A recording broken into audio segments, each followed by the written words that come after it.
Hello and अस्सलाम वालेकुम to everyone, welcome back to Paradise Academy. So प्यारे दोस्तों, हम पढ़ रहे थे मैट्रिसेस एंड डिटरमिनेंट्स। पहला लेक्चर हमने कंप्लीट किया जिसमें मैंने आपको बताया कि मैट्रिसेस क्या होता है, किस तरीके से हम मैट्रिसेस को सॉल्व करते हैं, क्वेश्चंस कैसे बनते हैं और क्या ऑपरेशन वहां पे रहता है। तो गाइस, आज हम इसका नेक्स्ट पार्ट देखने जा रहे हैं, दैट इज डिटरमिनेंट्स। डिटरमिनेंट्स को हम पढ़ने जा रहे हैं और इसके बाद आपको एक या दो लेक्चर्स और भी आ जाएंगे, उसमें हम प्रीवियस ईयर एमसीक्यूज भी डिस्कस करेंगे। So without wasting much time, let's get started. अगर हम देखेंगे डिटरमिनेंट होता क्या है, तो डिटरमिनेंट हर एक मैट्रिक्स का निकालते हैं हम, लेकिन कौन से हर एक मैट्रिक्स? मैट्रिक्स हमारे पास होनी चाहिए बेटा स्क्वायर मैट्रिक्स। अब स्क्वायर मैट्रिक्स का मतलब होता है कि वो मैट्रिक्स जिसके number of columns and number of rose equal होंगे। तो गाइस, उसका हम एक वैल्यू निकालते, उसको हम कहते हैं, उस नंबर को, उस वैल्यू को हम कहते हैं डिटरमिनेंट ऑफ स्क्वायर मैट्रिक्स। और डिटरमिनेंट को हम कुछ इस तरीके से दिखाते हैं डेल्टा से, या अगर हम कहेंगे कोई मैट्रिक्स है, कोई ए मैट्रिक्स है और उसके कुछ एलिमेंट्स है, सपोज ये। अब अगर हमें इस ए मैट्रिक्स का डिटरमिनेंट निकालना है तो हम कुछ इस तरीके से इसको लिखते हैं, ये खड़े दो डंडे, खड़े सीधे सीधे दो डंडे डालते हैं, तो इसका मतलब होता है बेटा डिटरमिनेंट। राइट? मेरी बात समझ आ रही है ना? ओके जी। तो अब हम डिटरमिनेंट निकालते कैसे है, देखो गाइस, ये हमारे पास कोई मैट्रिक्स है, और इसका अगर हम डिटरमिनेंट निकालेंगे, सो इसका मतलब क्या होता है? डिटरमिनेंट ऑफ ए, ये खड़े दो डंडे और ए बीच में लिखा हुआ है, तो determinant of A equal to, अब हम मैट्रिक्स के एलिमेंट्स यहाँ पे ए बी सी डी लिखेंगे, और देन जब हम निकालेंगे डिटरमिनेंट ऑफ ए तो हम लिख सकते हैं डी ई टी ऑफ ए, या फिर हम लिख सकते हैं इस तरीके से, या फिर हम लिख सकते हैं कुछ इस तरीके से। तो ये होता है बेटा डिटरमिनेंट ऑफ ए। बात समझ आ गई? ओके जी। अब डिटरमिनेंट जब हम निकालते हैं किसी मैट्रिक्स का, तो किसी भी मैट्रिक्स का नहीं बल्कि एक स्क्वायर मैट्रिक्स का, राइट? तो अब डिपेंड करता है कि हमारा ऑपरेशन कैसा रहेगा, हमारे कैलकुलेशन कैसा करेंगे, ये सारा डिपेंड करेगा कि नंबर ऑफ एलिमेंट्स कितने हैं हमारे मैट्रिक्स में। सपोज मैंने यहाँ पे एक एग्जांपल लिया है, तो मैट्रिक्स ए है कुछ इस तरीके से, एंड उसके एलिमेंट्स है 2 4 -1 एंड 2, 2 4 -1 एंड 2। अगर रोज की बात करेगी 2 4 -1 एंड 2, अगर कॉलम्स की बात करेगी 2 -1, एंड सेकंड कॉलम के एलिमेंट्स आर 4 एंड 2। राइट? सो हम डिटरमिनेंट कैसे निकालते बेटा? देखो, मैंने ऐसे निकाला है, क्या निकाला? ऐसे निकाला है। देखो, इस 2 को देखो, पहले एलिमेंट को देखो, ठीक है? तो फिर क्या करना है आपको? जहां पे ये लाई करेगी, ये 2 लाई करेगा ना, उस रो और उस कॉलम को भूल जाओ, वहां पे जो रहेगा तो उससे आपको मल्टीप्लाई करना है। देखो बेटा, ये 2 मैंने लिखा ना, देखो ये 2 मैंने इस तरीके से लिखा, 2 इंटू यहाँ पे क्या बचा? 2। राइट? फिर ये पहला प्लस था ना, नाउ यहाँ पे माइनस आ जाएगा। तो ये ऑपरेशन में कर रहा हूं along the row, first row के अलोंग में ये चल रहा हूं, ठीक है? फिर हमारे पास क्या है? Next is 4। और अभी तक मैं क्या कह रहा था आपको, फिर क्या करना होता है? देखो, 4 को जैसे ही पकड़ा ना मैंने, 4 को जैसे ही पकड़ा, किस? इस 4 को, तो इस 4 के मतलब ये रो डिलीट करो, कॉलम, और इसको भूल जाओ, तो अंदर क्या है? -1। राइट? इस तरीके से। अब यहाँ पे कुछ नहीं करना है, डायरेक्ट आप निकाल सकते हो। ये जो है ना, मैंने डंडे, खड़े डंडों में रखा, ये guys determinant of 2, this is guys determinant of -1। तो ये एज इट इज वापस भी आ जाएगा, इसमें कोई दोहराई की बात नहीं है। यानी कि आप करोगे 2 into 2 that is 4, -4 into -1 that is +4। So 4 + 4 is 8। तो इस तरीके से आप डिटरमिनेंट निकालते हो। लेकिन क्या ये इंपॉर्टेंट है कि आप फर्स्ट रो के ही मतलब ये चलो, ठीक है? फर्स्ट रो के ही मतलब ये चलो अलोंग द फर्स्ट रो आप करो, नहीं, आप कॉलम से भी कर सकते हो, सेकंड रो को भी उठा सकते हो। लेकिन बात मेरी बेटा याद रखना, ये है ना फर्स्ट एलिमेंट, तो पहले प्लस से स्टार्ट करोगे, देन उसके बाद माइनस यहाँ पे, तो यहाँ पे क्या आ जाएगा? फिर थर्ड में प्लस आ जाएगा, फोर्थ में क्या आ जाएगा? माइनस आ जाएगा। तो इसी तरीके से आप आगे चलोगे। राइट? तो ये है बेटा ट्रिक, ये आप याद रखना, ठीक है? चलिए जी। अब मुझे आप बताइए कि सबसे पहले यहाँ पे नोट मैंने लिखा है कि सिंगल मैट्रिक्स, यानी कि ऐसी मैट्रिक्स जहां पे एक ही एलिमेंट होगा तो उसका डिटरमिनेंट भी वही होता है। सपोज मैंने कोई मैट्रिक्स बताया और उसके एलिमेंट है 2, तो उसका एलिमेंट है 2, तो डिटरमिनेंट ऑफ मैट्रिक्स ए वो भी कितना होगा 2 ही होगा, क्योंकि मैंने नोट में लिखा है कि जो आपके पास सिंगल मैट्रिक्स होगी तो वही एलिमेंट वापस उसका डिटर्मिनेंट होता है, अगर आपको डिटर्मिनेंट निकालने की जरूरत है तो। ठीक, मेरी बात समझ आ रही है? ओके जी, तो मैं आपको बताऊंगा डिटर्मिनेंट आपको निकालना है इस ट्रायंगल का, इस मैट्रिक्स का आपको निकालना है डिटर्मिनेंट। आप ऐसे भी कर सकते हो अलोंग द रो, आप ऐसे भी कर सकते हो अलोंग द कॉलम। ठीक है, तो मुझे दिख रहा है ना, जहां पे मुझे 0 0 दिखेगा ना, तो मैं वहीं से करूंगा। तो फर्स्ट ऑफ ऑल आप बेसिक से ही करो। ठीक है, तो क्या है पहले 1, तो डिटर्मिनेंट ऑफ ए, या हम कहेंगे हम इस तरीके से ए का डिटर्मिनेंट बराबर होगा, ये 1 उठाओ, फिर इसकी रो और इसकी कॉलम डिलीट करो। ठीक है, यानी कि 1 इंटू इसकी रो और इसकी कॉलम डिलीट करेगी तो अंदर एलिमेंट्स क्या बचेंगे, 3 0 1 0, राइट। उसके बाद माइनस माइनस, अब ये 2 उठाओ, इसकी रो इसकी कॉलम डिलीट करो, इसकी रो इसकी कॉलम डिलीट करो, क्या रहेगा अंदर, -1 0 4 0, -1 0 4 0, राइट। देन उसके बाद +4, ये वाला +4, राइट। उसके बाद इसकी रो इसकी कॉलम डिलीट करो तो अंदर क्या बचेगा, -1 3 4 1, राइट। तो इस तरीके से अब आप इसको सॉल्व करो। यहां से जब आप सॉल्व करोगे तो देखो क्या करना है, 1 इंटू अंदर आपको इस तरीके से मल्टीप्लाई करना पड़ेगा, 3 into 0 is what 0, minus 1 into 0 is what 1, -2 into -1 into 0 कितना 0, ओके। ये 1 कहां से आ जाएगा, 0 ही आ जाएगा ना। -1 into 0 is 0, -4 into 0 is 0, right, plus 4 into अंदर -1 इंटू 1 कितना, -1, -4 3 आर 12, ओके जी। देन उसके बाद आप इसको सॉल्व करो, -1 या 1 into 0 -0 is 0, 1 into 0 is 0, -2 into 0 is 0, plus plus अंदर क्या है, -1 -12 यानी कि -13 इंटू 4 कितना होता है, -52, सो डिटर्मिनेंट इज व्हाट -52, आपका डिटर्मिनेंट निकल के आ जाएगा और ये आपका आंसर हो जाएगा। ठीक है गाइस, अब इसको हम और शॉर्ट में कर सकते थे, कैसे, तो सुनो, अगर हम ऑपरेशन करेंगे, अगर हम यहाँ पे डिटर्मिनेंट फाइंड करेंगे, कहां से करेंगे हम डिटर्मिनेंट फाइंड, यहाँ थर्ड कॉलम से जाएंगे। तो देखो क्या करना था, जस्ट आपको करना था 4 इंटू क्या, अंदर ये कॉलम ये रो मिटाओ तो अंदर क्या बचेगा, -1 3 और क्या बचेगा 4 1, राइट। तो यही बचेगा ना। और उसके बाद अगर आप देखोगे माइनस माइनस, ये 0 उठाओ तो अंदर कुछ भी आएगा तो 0 ही बनेगा, प्लस फिर ये 0 उठाओ तो अंदर कुछ भी बचेगा तो वो 0 ही आ जाएगा। तो कहने का मतलब है इस चीज को अब भूल जाओ, इस चीज को अब आप भूल गए, हाँ जी। तो खाली आपको अब ये सॉल्व करना पड़ेगा, यानी कि 4 इंटू -1 इंटू 1 -1 4 3 आर 12 यानी कि -12, तो कितना रहा 4 इंटू -13 इक्वल टू -52। तो इस तरीके से आप थोड़ा सा दिमाग लगा के इस क्वेश्चन को सॉल्व कर सकते थे। लेकिन आप हमेशा ये चीज याद रखो, इस चीज को नोट डाउन करके रखो कि जब भी आप डिटर्मिनेंट फाइंड आउट करोगे ना, तो क्या है प्रोसेस, क्या है, पहले आप प्लस से स्टार्ट करोगे, then minus, plus minus, plus minus. ठीक है, कुछ इस तरीके से चलोगे, देखो plus minus plus minus plus minus, यानी कि अगर मैं आपको कहूंगा सेकंड रो के अलोंग अगर आप ऑपरेशन करोगे, डिटर्मिनेंट फाइंड आउट करोगे, तो आपको स्टार्टिंग करनी है माइनस से फिर।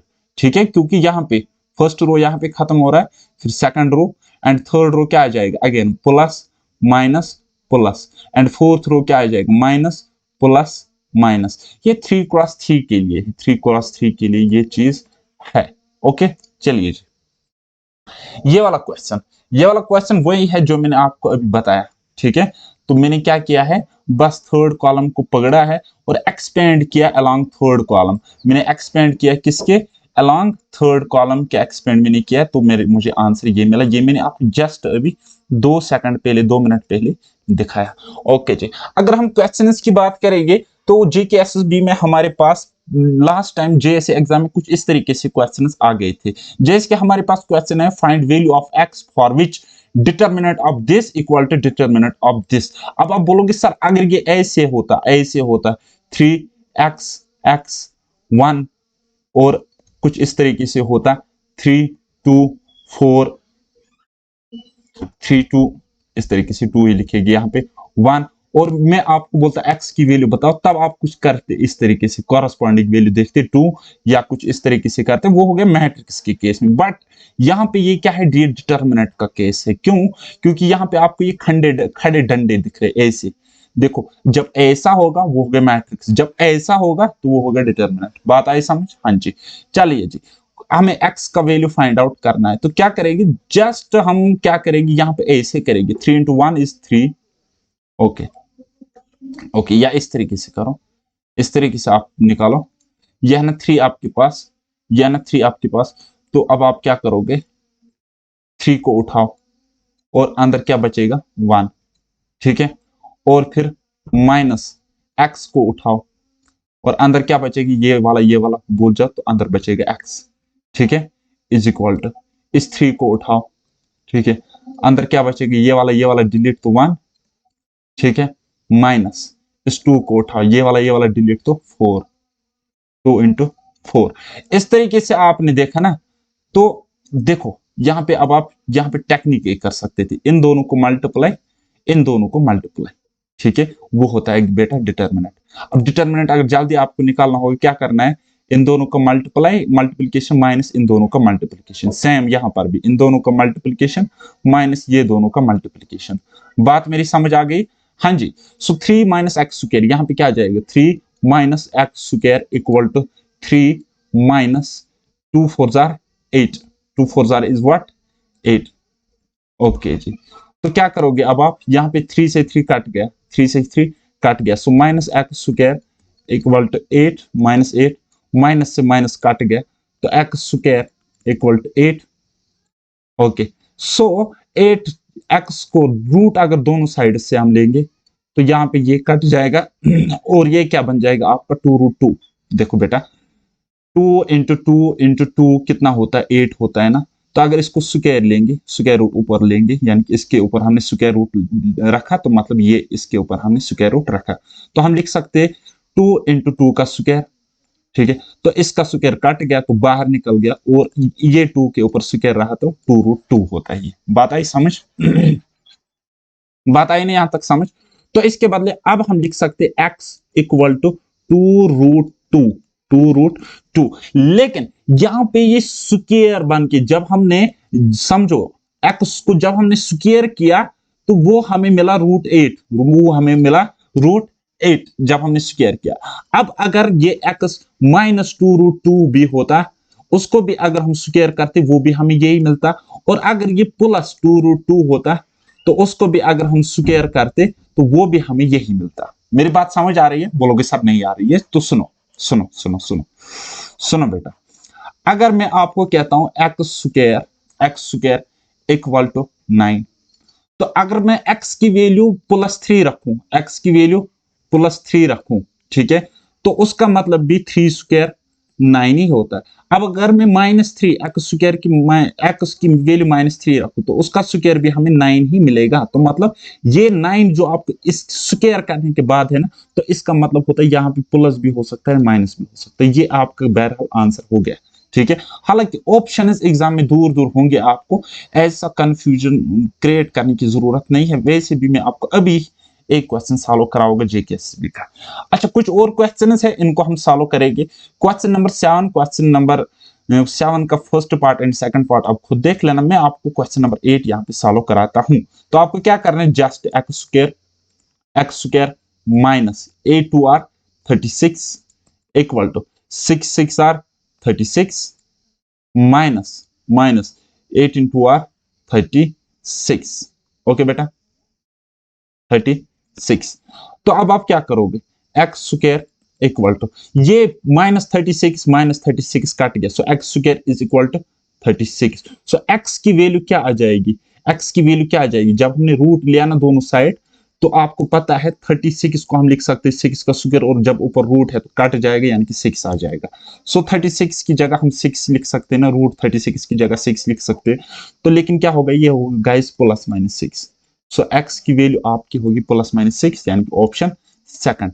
तो इस तरीके से आप फटाफट ये कर सकते हो। अदरवाइज आपको डिटर्मिनेंट निकालना था तो क्या है करना है, x इंटू ये रो ये कॉलम भूल जाओ तो अंदर x, फिर माइनस माइनस टू, फिर अंदर इस तरीके से तो 18 फंस जाएगा। तो इस तरीके से करोगे, वो भी एक लेंथी प्रोसेस है, लेकिन मैंने आपको शॉर्टकट बताया तो वैसे ही आप करना, बाकी ज्यादा दिमाग लगाने की जरूरत नहीं है। चलिए जी, प्रीवियस ईयर क्वेश्चन ये रहा आपका जेएसए एग्जाम का। एक ही देखो क्वेश्चन 5-8 आ चुके हैं, ऐसे क्वेश्चन 5-6 आपको मिल जाएगी, लेकिन ज्यादा क्वेश्चन उसमें कराऊंगा नहीं, आपको प्रैक्टिस आपको खुद करनी है। मैं जस्ट आपको जैसे कि सपोज आपको मैं किसी एक ही पैटर्न पे 20 क्वेश्चंस कराऊं तो क्या फायदा है, कोई फायदा नहीं है ना। आप बस एक क्वेश्चन समझो या 2 क्वेश्चन समझो उस पैटर्न पर, लेकिन कंसेप्ट को समझो, वो 20 क्वेश्चन तो आप खुद ही कर लोगे। ये मेरे कहने का मतलब है। तो आपको यहाँ पे पूछा गया था जेएसए एग्जाम में कि आपको एक्स की वैल्यू फाइंड आउट करनी है, ठीक। तो आप क्या करोगे, डिटर्मिनेंट निकालोगे, क्योंकि ये खड़े डंडे आपको दिख रहा है ना, तो ये मैटर्स नहीं, डिटर्मिनेंट आपको कैलकुलेट करना है यहाँ पे। यानी कि हम कह सकते हैं इसका डिटर्मिनेंट बराबर इसके डिटर्मिनेंट के इक्वल होगा। सो 3x into 5 is what, 15x, minus minus minus into -2 into 4 कितना होता है, -8 होता है। -8 इंटू माइनस क्या होता है, यानी कि यहाँ पे +8 आ जाएगा। बात समझ आ गई, हाँ जी। सो यहाँ पे 8 10 आर 80, -6 7 आर 42। ओके जी। सो आप क्या करोगे, 15x is equal to what, ठीक है। तो क्या करोगे, ये यहाँ पे माइनस हो जाएगा, यानी कि ये बन जाएगा 30। क्या बन जाएगा, 30। So x equal to what, x equal to what, x equal to 2। अब बोलोगे सर आप जल्दी जल्दी करते हो, क्यों हमें समझ नहीं आता। तो करो ना डिटेल में, किसने रोका है आपको।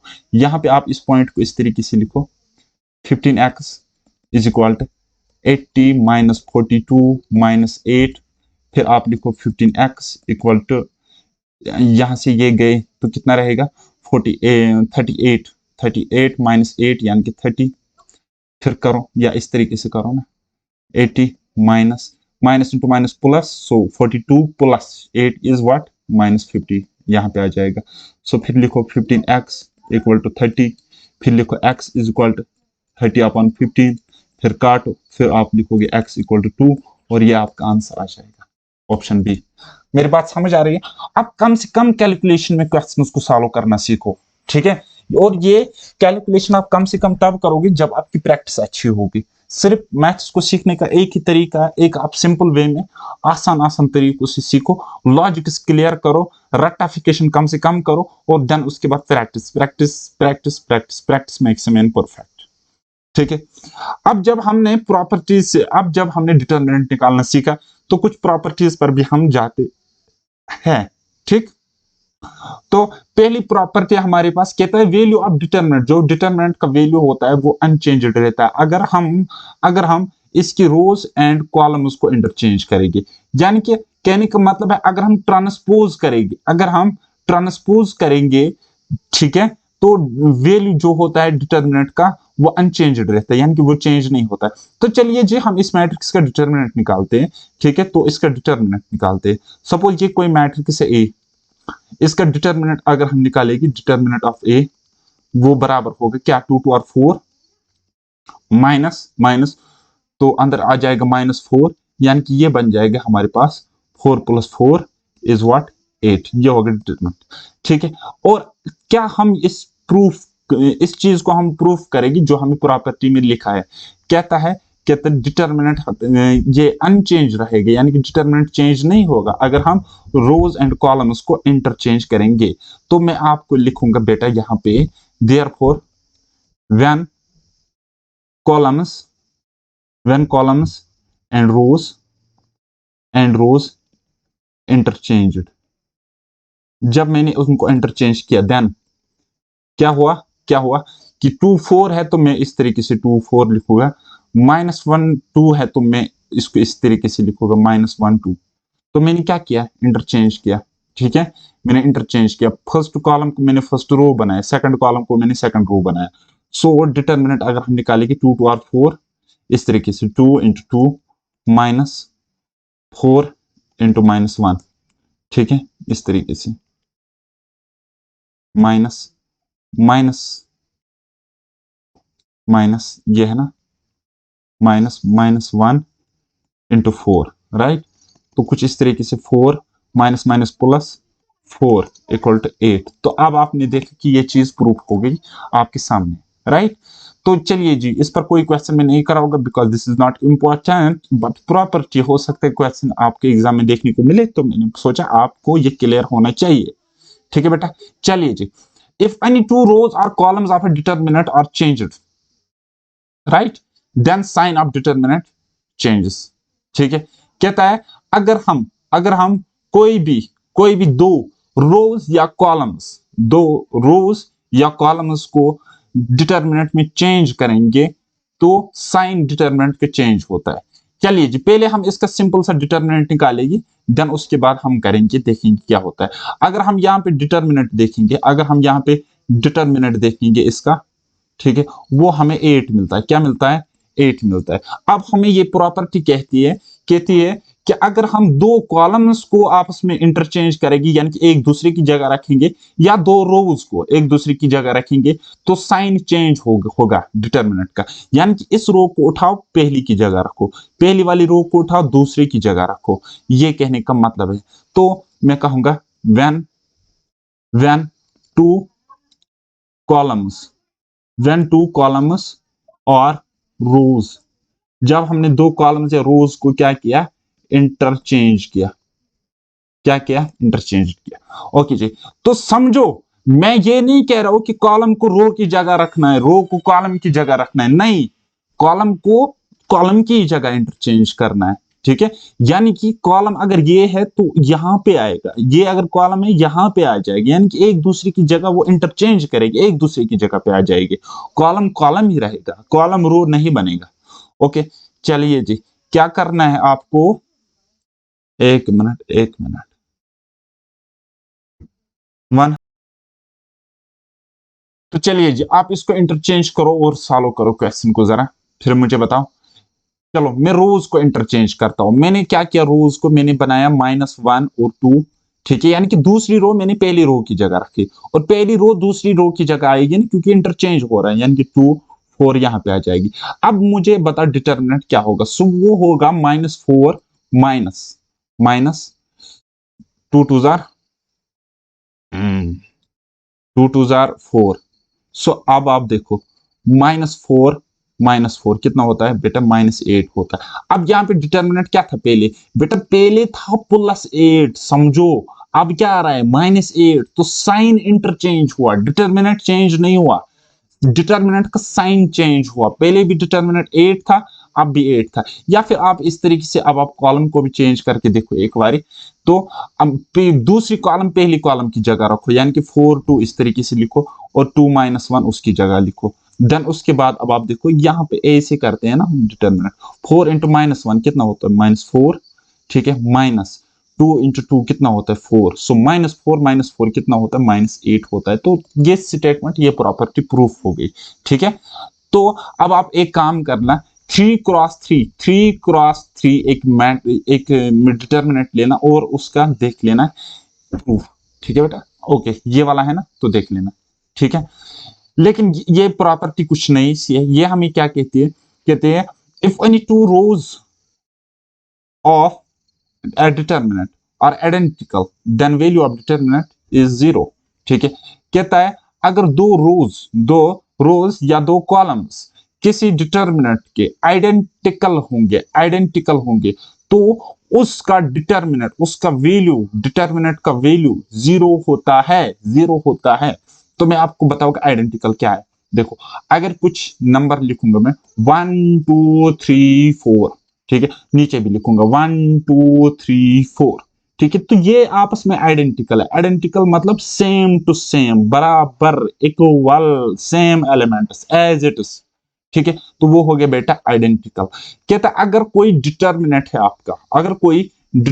है आपका और उसके दो रोज या दो कॉलम्स क्या होंगे, आइडेंटिकल होंगे, तो उसके डिटर्मिनेंट का वैल्यू 0 के इक्वल होता है। ठीक है, अगर आप ये रो देखोगे तो क्या है आपको 3 2 3। ठीक है, अगर आप ये वाली रो देखोगे क्या है 3 2 3। ठीक है, तो ये दोनों क्या है बेटा, ये दोनों है आइडेंटिकल। अब अगर ये आइडेंटिकल है तो डिटर्मिनेंट क्या होगा, 0 होगा।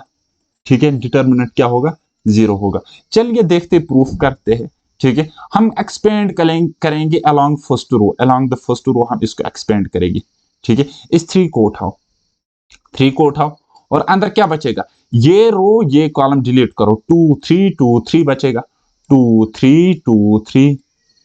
ठीक है, ओके जी, ओके जी। फिर क्या आता है माइनस, फिर यहाँ पे 2 है, 2 है, और फिर क्या करो, काम करो, ये 2 आपको जो दिख रहा है ना, इसकी रो इसकी कॉलम भूल जाओ, फिर क्या है 2 3 3 2, नहीं नहीं 2 3 3 3, 2 3 3 3, फिर क्या आ जाएगा, यहाँ पे प्लस आ जाएगा।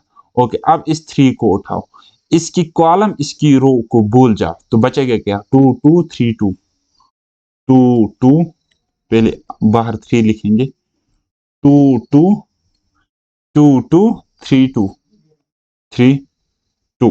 ठीक है जी, ओके। अब इसको फटाफट सॉल्व करो, 3 इंटू अंदर डिटर्मिनेंट क्या बचेगा, 2 3 जार 6, 2 3 जार 6, 6 माइनस 6 इज 0, 3 इंटू 0 इज 0 आएगा बाद में, माइनस 2, तो अंदर 2 3 जार 6 माइनस 3 3 जार 9, तो 6 माइनस 9 कितना रहता है, माइनस 3 रहेगा, plus 3 into 3 into 2 2 jar 4 minus 3 2 जार 6, यानी कि यहाँ पे आपको रहेगा माइनस 2, कितना रहेगा बेटा, माइनस 2 रहेगा।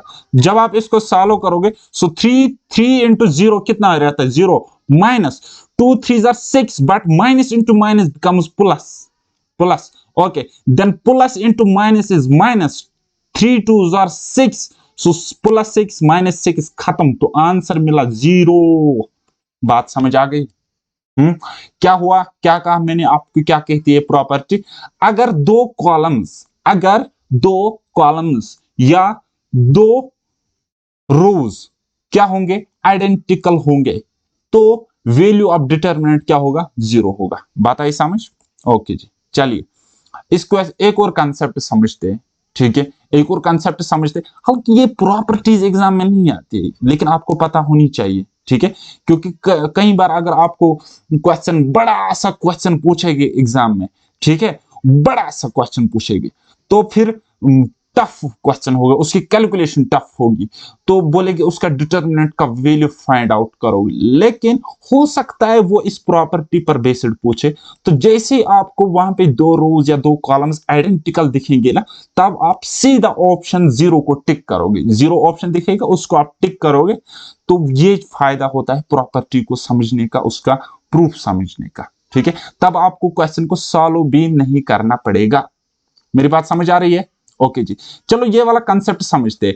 कहता है if each element of a row of और a column of a determinant is multiplied by constant k, then its value gets multiplied by k। कहता है अगर अगर हम किसी भी रो या कॉलम, किसी डिटर्मिनेंट के ईच एलिमेंट के क्या करेगी, किसी रो या किसी कॉलम को मल्टीप्लाई करेगी किसी कांस्टेंट k से, देन उसका वैल्यू जो होगा वो मल्टीप्लाई होता है k से। किससे होता है, मल्टीप्लाई होता है k से। बात समझ आ गई? बात समझ आ गई।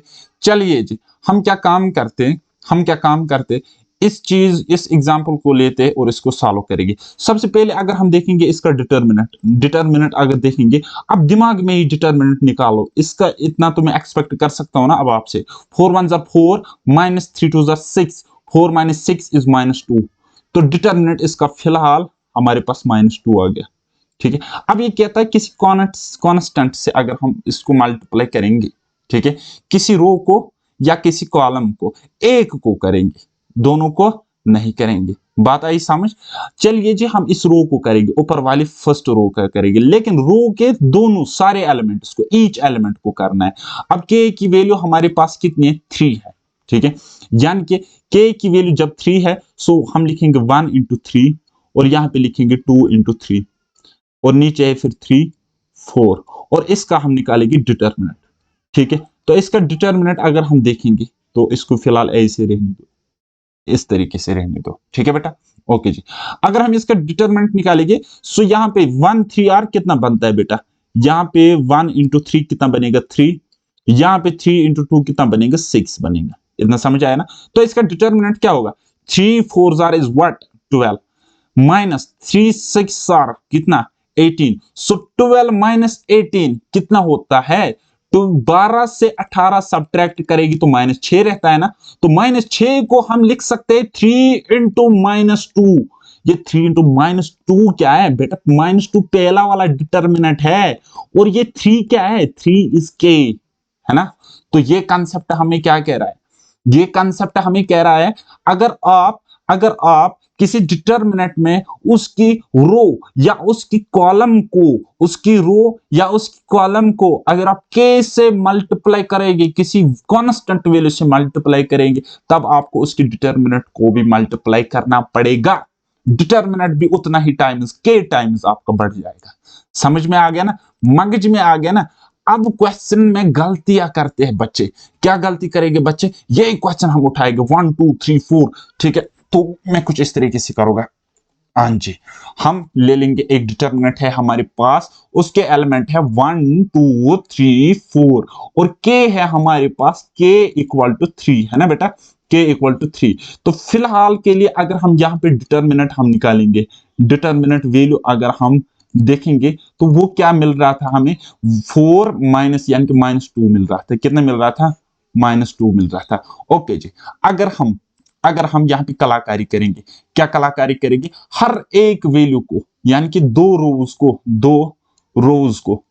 रोज को हम के से मल्टीप्लाई करेंगे, के से मल्टीप्लाई करेंगे। तब क्या होगा, तब कुछ इस तरीके से होगा। यहाँ पे हमें फिर डिटर्मिनेंट निकालना पड़ेगा किसका, 3 2 3 आर 6 3 3 आर 9 और 3 4 आर इज व्हाट 12। तो इसका डिटर्मिनेंट जब आप फाइंड आउट करोगे तो देखो 3 12 are 36 minus minus minus 12 3 36 minus 9 6 are 54 so 36 minus 54 कितना रहता है, -18 रहता है। सो -18 को हम लिख सकते हैं -2 इंटू 9। बताओ, और ये ये 9 क्या है, 9 है 3 का स्क्वायर और ये 3 का स्क्वायर क्या है, ये के का स्क्वायर है। ठीक है, बात आई समझ। कंसेप्ट हमें ये कह रहा है अगर आपने यहाँ पे 2 रोज को किया ना, फिर आपको के को स्क्वायर करके डिटर्मिनेंट को मल्टीप्लाई करना पड़ेगा। अगर आपके पास 3 रोज है, 3 कॉलम्स है और आपने किसी 3 रोज या 3 कॉलम्स को के से प्रोडक्ट किया, के से मल्टीप्लाई किया, तब डिटर्मिनेंट को आपको के क्यूब से मल्टीप्लाई करना पड़ेगा। 1 मिनट रुको, उसके बाद कंटिन्यू करते हैं। तो चलिए जी, आई होप कि अगर आपने समझा होगा। अगर आपने अभी भी नहीं समझा, कोई क्वेरी हो तो ग्रुप में बता देना, मैं फिर रिपीट करूंगा अगले आने वाले लेक्चर में। लेकिन आज ही बता देना, 10 दिन के बाद बताओगे तो मुझे फिर मतलब टाइम नहीं मिलेगा, लिटरली सच कह रहा हूँ। ओके जी, चलिए इसको हम देखेंगे। एक और कंसेप्ट है जहां पे आपको फाइंड आउट करना होता है एरिया ऑफ ट्रायंगल, एरिया किसी ट्रायंगल का, लेकिन किससे, डिटर्मिनेंट रूल से आपको फाइंड आउट करना होता है एरिया किसी ट्रायंगल से, यानी उसको हम कहते हैं determinants method for finding area of triangle. Okay बेटा, हाँ जी। अच्छा, हमें कुछ पॉइंट्स गिवन होते हैं, ये क्या होते हैं, ये वर्टेक्स होते हैं किसी ट्रायंगल के। कोई ट्रायंगल है हमारे पास और उसके वर्टेक्स है लाइक 3,8 और -4,2, देन हमारे पास क्या है 5,-1, इस तरीके से। ठीक है बेटा, इस तरीके से, और हमें इसका एरिया फाइंड आउट करना होता है। ठीक है, कुछ पॉइंट्स हमें गिवन होते हैं, एरिया हमें फाइंड आउट करना है, कैलकुलेट करना पड़ता है। ओके जी, जब हम इसके लिखेंगे पॉइंट्स कुछ इस तरीके से लिखे मैंने, तो क्या लिखा मैंने, क्या हुआ तेरा वादा, चलिए जी लिख लिया इसने। तो क्या करना है, कुछ इस तरीके से 3 8 लिखा, -4 2 लिखा, 5 1 लिखा। ये 1 1 1 बाय डिफॉल्ट आप यहाँ पे लिखोगे, इतना आप याद रखना रट्टा। ठीक है, देन उसके बाद एरिया होता है 1/2 और फिर इसका डिटरमिनेंट निकालना है। ठीक है जी, चलो मैं एक्सपेंड करता हूं अलोंग फर्स्ट रो, आप सेकंड रो के अलोंग भी कर सकते हो एक्सपेंड, थर्ड रो के भी, first column second column third column, column से भी एक्सपेंड करोगे, रो से भी एक्सपेंड करोगे, कंसेप्ट क्लियर होगा तो आंसर चेंज नहीं होगा, नहीं होगा कंसेप्ट क्लियर, फिर माइनस प्लस में आप फंस जाओगे, है ना। तो अब आपने सीखा है ज्यादातर फर्स्ट रो के अलोंग एक्सपेंड करना, तो इसी के अलोंग हम एक्सपेंड करेंगे, हम इसको डिटरमिनेंट फटाफट निकालेंगे। तो मैं क्या लिखूंगा, 3 इंटू वाट, तो ये कॉलम ये डिलीट भूल जाओ, तो 2 1 1 2, तो अंदर क्या बचेगा, देखो बेटा 2 1 जार 2 माइनस 1 जार 1 1 जार 1, सो 2 माइनस 1 कितना रहता है बेटा 1, सो मैं लिखूंगा डायरेक्ट 2 3 इंटू 1 लिखा, हाँ जी, फिर माइनस आ जाता है, फिर यहाँ पे 8 है अंदर, क्या है 8, N2 में करोगे डायरेक्ट, क्योंकि मैं ज्यादा लिखता नहीं हूं, है ये मेरी खासियत है, मैं लिखता कम हूं और आपको भी सिखा रहा हूं। तो क्या करना है, इस कॉलम को इस रो को भूल जाओ, जहां पे 8 है ना, इस कॉलम को इस रो को भूल जाओ, तो अंदर क्या रहेगा minus 1 4, sorry 4 minus 4 1 5 1, so minus 4 into 1 is what minus 4, minus 5 1 jar 5, सो अंदर क्या बच रहा है -4 -5, -4 -5 कितना होता है वो, आप बोलोगे सर वो होता है -4 -5 होता है -9, ठीक है ओके जी, फिर प्लस आएगा ना, फिर ये 1 उठाना है, इसकी कॉलम इसकी रो को भूल जाओ, अंदर क्या बच रहा है, अंदर क्या बच रहा है -4 और 1, देन उसके बाद 5 एंड 1, राइट, नहीं बच रहा है, -4 2 और 5 1 बच रहा है, सो -4 इंटू 1 इज व्हाट, -4 इंटू 1 कितना -4, और फिर माइनस माइनस माइनस, तो क्या करोगे 5 2 जार 10, 5 2 जार 10, सो -4 -10 कितना होता है बेटा, -4 -10 -14 होता है, कितना रहता है -14 रहता है, ठीक है, ठीक है जी, ओके। और इसका निकालना है आपको 1/2, इसका आपको निकालना है 1/2, वही होगा एरिया, तो बस आगे सॉल्व करेगी, 3 1 jar is what 3, okay, minus into minus plus 72, 3 plus 72, okay, plus minus minus 14, ठीक है जी, ओके। और इसको आपने क्या करना है 1/2, यानी कि सीधा यार सीधा लिखो ना, कलाकारी सीखो, क्या करना है डिवाइड करना है 2 से, ठीक है ओके जी, वो बात भी वही है। तो क्या करोगे 3 प्लस 72 कितना 75, 75 माइनस 14 कितना रहता है, 75 माइनस 14 रहता है 65, 65 नहीं 61 डिवाइड बाई 2, तो कितना रहेगा, देयरफॉर एरिया इक्वल टू कितना 62 61 का आधा कितना 30.5 स्क्वायर सेंटीमीटर, ठीक है, तो ये रहता है बेटा एरिया, ये होगा एरिया। अगर कहीं पर भी कोई कैलकुलेशन मिस्टेक गई होगी मुझसे तो माफ करना, कैलकुलेशन मिस्टेक्स को लेकर ज्यादा बवाल मत किया करो, ठीक है, क्योंकि मैं आपको पढ़ा रहा हूं, 10-15 साल का एक्सपीरियंस नहीं है मुझे, मैं भी आप जैसा स्टूडेंट हूं, ठीक है, बट स्टिल आप अगर मेरा कंपैरिजन भी करोगे ना बड़े बड़े प्लेटफॉर्म से, तो आपको ये यकीन हो जाएगा कि one of the best teacher, one of the best content मैं आपको प्रोवाइड करा रहा हूं। अब प्रॉब्लम दिक्कत ये होती है कि मेरे पास एक खटारा कंप्यूटर है, ठीक है, तो क्या काम करना पड़ता है, मैथ्स को लिखते लिखते मैं आपको समझा रहा हूं यहाँ पे, और मेरे साथ ये अक्सर होता है, जब जब मैं बात करता हूं ना तो दिमाग थोड़ा सा कम चलता है, या क्या होता है कभी कभी मैं 8 को 80 पढ़ता हूं, ठीक है, जो कि गलत बात है, नहीं करना चाहिए मुझे, बट यार समझा करो ना, इमोशंस को समझा करो, ठीक है, आप कंसेप्ट को समझो, ठीक है, कहीं पे छोटा मोटा एरर होगा वो चलेगा, ठीक है, मैं आपको बड़े बड़े पेपर दिखाऊंगा वहां पर भी एरर होते हैं, राइटिंग एरर, फिर आप बवाल मचाते हो सर ये क्या लिखा है आपने पीडीएफ में, मुझे वो हो गया ये हो गया, भाई आप कंसेप्ट समझो, आप खुद ब खुद गलतियां पकड़ोगे, है ना। तो अब आपको क्या करना है, बस मेरी रिक्वेस्ट है भाई, सिर्फ प्रैक्टिस पे फोकस करो यार, प्रैक्टिस पे फोकस करो, मुझसे कंसेप्ट तो आपने समझा ना, अभी तक जितना मैंने पढ़ाया उतना तो आपने समझा ना, अब आप करो प्रैक्टिस, और कहां से प्रैक्टिस करो यार, बाकी जितने प्लेटफॉर्म से आपने पढ़ा और आपके पल्ले नहीं पढ़ा, अब जाके आप उनके क्वेश्चंस उठाओ, अब जाके वो वाले क्वेश्चंस उठाओ और प्रैक्टिस करो, सटीक निशाना लगाओ, मेरे कंसेप्ट जो मैंने आपको समझाए वही अप्लाई करो, वहां पे आप पाओगे कि आपने यार सीखने का तरीका गलत था आपके पास, ठीक है। और वो सारे क्वेश्चंस आपसे सॉल्व भी होंगे, और सॉल्व होंगे कितने, मोर देन 80%।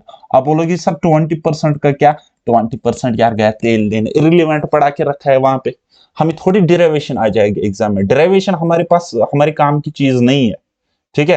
अगर आप कोई फंक्शन पढ़ते हो तो फंक्शन पर आपको क्वेश्चन आएगा, वहां पे डिराइव कोई फंक्शन, कोई पॉलिनोमियल फंक्शन नहीं आए पूछी जाएगी आपको एग्जाम में।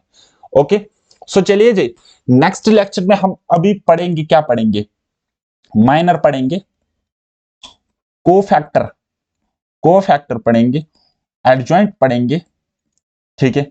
और क्या पढ़ेंगे, और क्या पढ़ेंगे, मल्टीप्लिकेटिव इनवर्स, मल्टीप्लिकेटिव इनवर्स पढ़ेंगे हम इसमें।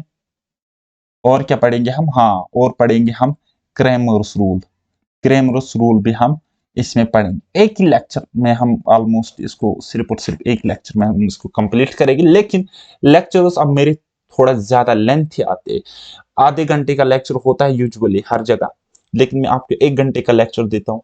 इसलिए देता हूँ ताकि आपका सिलेबस जल्द से जल्द कंप्लीट हो, ठीक है। और कराने में तुम्हें आधे आधे घंटा आपको चैप्टर में नहीं देता तो खेल खत्म कर देता, लेकिन नहीं, मैं एक ऑनेस्ट आदमी हूँ, अपनी तारीफ अभी खुद कर रहा हूँ, लेकिन आप भी एक दिन करोगे इंशाल्लाह। तो मैं कंटेंट के साथ कंप्रोमाइज नहीं करता। और मैंने आपको कहा ना, आप अगर ऑनेस्टली पढ़ोगी तो मैथमेटिक्स स्टैटिस्टिक्स आपके लिए स्कोरिंग सब्जेक्ट्स होंगे, और वो होकर रहेंगे अगर आप ईमानदारी से मेहनत करते हो तो। मिलते हैं अब नेक्स्ट लेक्चर में, तब तक के लिए क्या, बाय बाय, टेक केयर, अल्लाह हाफिज, और मेहनत करते रहिए।